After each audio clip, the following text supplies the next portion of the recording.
Assalamualaikum warahmatullahi wabarakatuh. Saya Ayunda Khairiyah dengan NIM 0503183316, Perbankan Syariah Limaha Universitas Islam Negeri Sumatera Utara ingin menyampaikan analisis studi kelayakan bisnis untuk memenuhi ujian akhir semester dalam mata kuliah studi kelayakan bisnis yang diampu oleh Bapak Rahmat Putra Ahmad MSI. Baiklah, langsung saja pada kesempatan ini saya akan menyampaikan analisis studi kelayakan bisnis. Apakah bisnis tersebut layak atau tidak untuk dijalankan dalam kemudian hari? Rencana usaha yang akan saya jalankan adalah terkait tentang makanan ataupun kuliner, yang akan saya beri nama dengan Spicy Cafe, yang di dalamnya menyediakan berbagai macam aneka makanan pedas yang terdiri dari makanan utama seperti nasi ataupun makanan selingan seperti mie. Protein yang digunakan di kafe saya nanti juga beraneka ragam seperti daging sapi, daging ayam, daging bebek, ikan, ataupun seafood. Protein-protein tadi akan disajikan dalam rasa yang pedas sesuai dengan nama kafenya, yaitu spicy yang berarti pedas. Di sini juga tersedia level di setiap menu makanannya agar setiap pengunjung dapat menyesuaikan levelnya sesuai yang diinginkan. Dimulai dari level yang paling rendah hingga level yang paling tinggi. Level yang paling rendah itu ialah level 1, di mana tingkat kepedasannya yang paling rendah. Atau pengunjung juga bisa memilih level yang berada di tengah-tengah, yaitu level 2 dan level 3. Atau juga bagi pengunjung yang mempunyai selera pedas yang cukup besar bisa memilih level 4 atau 5. Di sini level 4 atau 5 ini memiliki kadar makanan yang cukup pedas. Bagi pengunjung yang suka pedas boleh langsung mencicipi level 4 atau level 5. Adapun beberapa contoh menu yang akan saya buat di cafe spicy saya nanti adalah seperti ayam pecah, ayam geprek, oseng cumi pedas, sapi lada hitam, atau juga bisa ayam spicy, yaitu ayam yang dilumuri saus yang cukup pedas sesuai dengan level dan selera untuk setiap pengunjung. Nah, itu tadi merupakan latar belakang cafe yang akan saya buat, yaitu cafe spicy.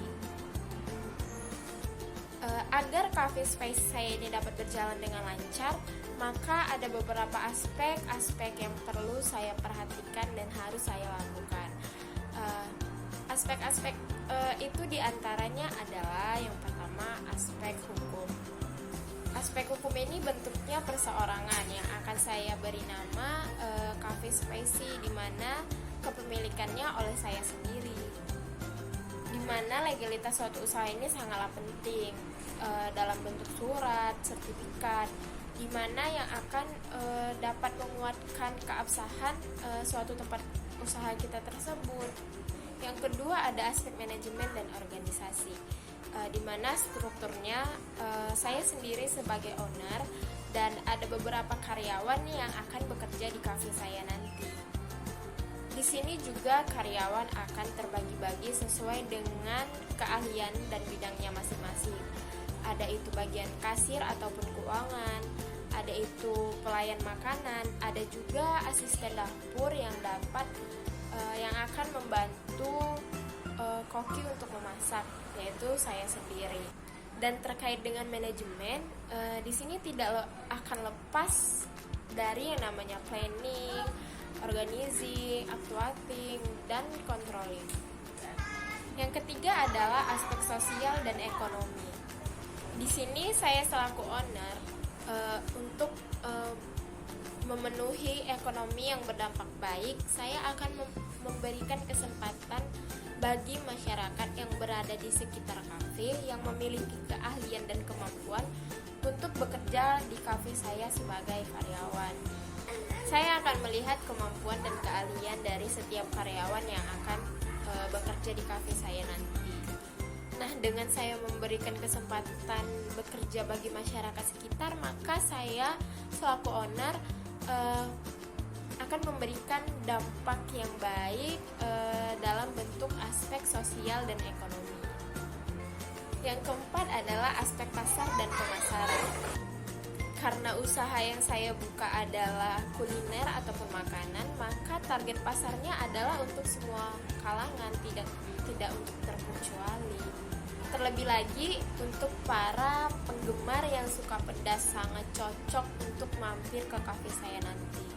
Mengapa saya bilang bisa untuk semua kalangan? Karena kuliner ataupun makanan sesuatu makanan pokok yang setiap hari dicari oleh setiap orang. Jadi tidak ada bentuk musimannya. Dan untuk harga makanan yang ada di kafe saya nanti itu akan mengikuti harga pasarannya, tidak terlalu murah dan juga tidak terlalu mahal. Sesuai dengan jenis makanan apa yang akan dipilih oleh setiap pengunjung, jenis protein apa yang akan mereka pilih. Apakah ayam, daging sapi, ikan, seafood. Setiap protein memiliki harga yang berbeda-beda pula. Nah, untuk terkait pemasaran, di sini saya akan mencoba bekerja sama dengan jasa pengiriman makanan seperti GoFood, GrabFood, dan yang lainnya. Tujuan saya bekerja sama dengan layanan jasa makanan adalah untuk lebih mengembangkan usaha kuliner saya ini. Jadi tidak hanya via offline tapi bisa juga melalui via online. Terlebih lagi semakin berkembangnya zaman, maka semakin berkembang pula sosial media. Maka saya selaku owner akan membuat akun khusus untuk kafe saya ini, seperti Instagram. Saya akan mengupdate setiap harinya dalam bentuk story bagaimana situasi kafe saya nanti. Kondisi kafe juga akan menarik perhatian bagi para pengunjung akan datang ke kafe saya nanti. Dan jangan lupa minta bantuan ke teman-teman agar mempromosikan kafe saya ini nanti, agar lebih banyak orang yang tahu dan akan berkunjung ke kafe saya nanti. Semakin banyak melakukan promosi, iklan, maka kafe saya ini nanti akan semakin banyak diketahui oleh khalayak ramai dan akan mempermudah yang namanya pemasaran produk ataupun jenis-jenis makanan yang akan saya jual. Yang kelima adalah aspek operasional. Terkait dengan aspek operasional, kafe saya ini nanti akan beroperasional mulai pukul 11 siang sampai pukul 24 malam. Di mana saya akan menerapkan sistem shift atau pergantian jam kerja bagi setiap karyawan yang bekerja di kafe saya. Untuk shift malam, saya akan lebih banyak mempekerjakan laki-laki daripada perempuan. Di jam operasional berlangsung, maka ada CCTV yang akan mengawasi setiap kegiatan pekerjaan yang dilakukan oleh karyawan, agar pekerjaan tersebut dapat dipantau oleh CCTV. CCTV yang terletak di setiap sudut ruangan akan membantu pekerjaan saya selaku owner, di mana apabila saya tidak berada di kafe, maka saya dapat memantau setiap pekerjaan yang dilakukan oleh karyawan. Untuk sistem pemesanan makanan, pelayan akan memberikan nota board ataupun bill kepada pengunjung, di mana satunya akan diberikan oleh pengunjung dan satunya lagi adalah sebagai petinggal untuk kafe. Dengan adanya catatan bill, saya selaku owner akan lebih mudah mengetahui berapa porsi atau jumlah menu yang terjual dalam perharinya. CCTV juga sangat membantu dalam kegiatan operasional, di mana tidak hanya membantu dalam sistem operasional yang terjadi di kafe saya nanti, tapi juga akan membantu untuk mengurangi tindak kecurangan yang akan dilakukan oleh karyawan. Karena sebuah usaha tidak menutup kemungkinan akan terjadinya kecurangan yang akan dilakukan oleh karyawan saya sendiri. Yang keenam itu adalah aspek dampak dan lingkungan atau AMDAL. Selaku owner, saya harus memperhatikan dampak apa yang akan ditimbulkan dengan bukanya kafe saya ini.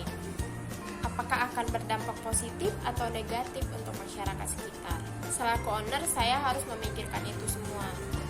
Nah, karena usaha yang saya buka adalah kuliner, maka itu tidak jauh-jauh dari yang namanya sampah. Tidak menutup kemungkinan dan tidak bisa dipungkiri, kafe saya ini nanti bisa dibilang akan menghasilkan sampah, baik itu dari sampah bahan baku untuk menu makanan ataupun sampah sisa-sisa makanan dari pengunjung. Nah, saya selaku owner harus bisa mengatasi itu. Caranya adalah saya akan melakukan kerjasama dengan dinas kebersihan yang berada di sekitaran kafe untuk memungut sampah yang telah saya kumpulkan dan akan membayar iuran dalam per bulannya. Dengan begitu, Cafe Spicy ini tidak akan berdampak buruk untuk masyarakat sekitar dan lingkungan sekitar kafe. Sekian analisis yang dapat saya sampaikan terkait dengan analisis Cafe Spicy yang akan saya buka nanti. Lebih dan kurangnya saya mohon maaf. Wassalamualaikum warahmatullahi wabarakatuh. Terima